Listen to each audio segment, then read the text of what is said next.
И натаму останува нерасчистена вечната енигма. Дали доаенот сосема случајно ги подзаборава или постојано и намерно ги греши имињата на своите соговорници или на оние кои што ги споменува.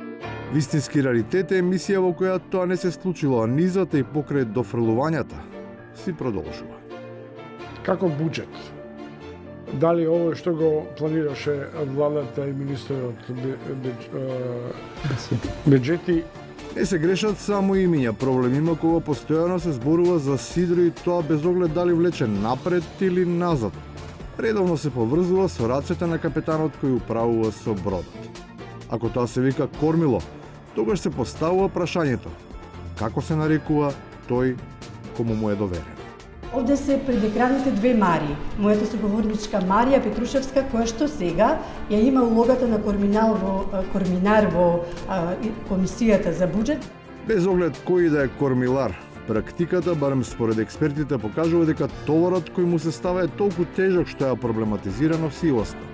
Па може би затоа се бара особено внимание ако некој се понуди да се качи на крмата.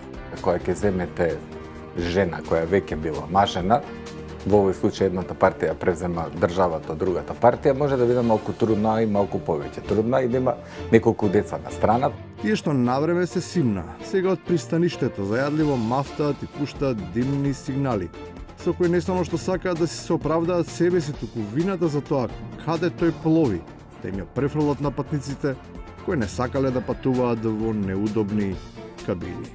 На тие на кои што им сметаа некои обновливи извори, денеска не им смета јаглен да се гори само за да има електрична енергија. Така. Сега више не збориме за екологија, така. Гледате како екологијата стана второстепена кога нема струја, така. Кога нема струја, оние што не ловат во темно имаат доволно време да раскажуваат приказни. И не само тоа, туку ако се малку поискусни, може да им дадат сочна, драмска, па дури и трилер филмска, возбудлива нарација. И има стварно закани дека овие му рекле се закануваат дека куќа му отишле, дека ние утре сме власт, ќе видиш ти. И на крајот, најтешко е соочувањето со реалноста.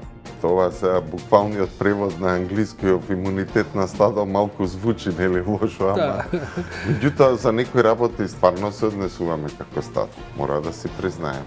Признале или не, никој не е имун, ама тоа е сеедно, кога стадото е одамна отрпна.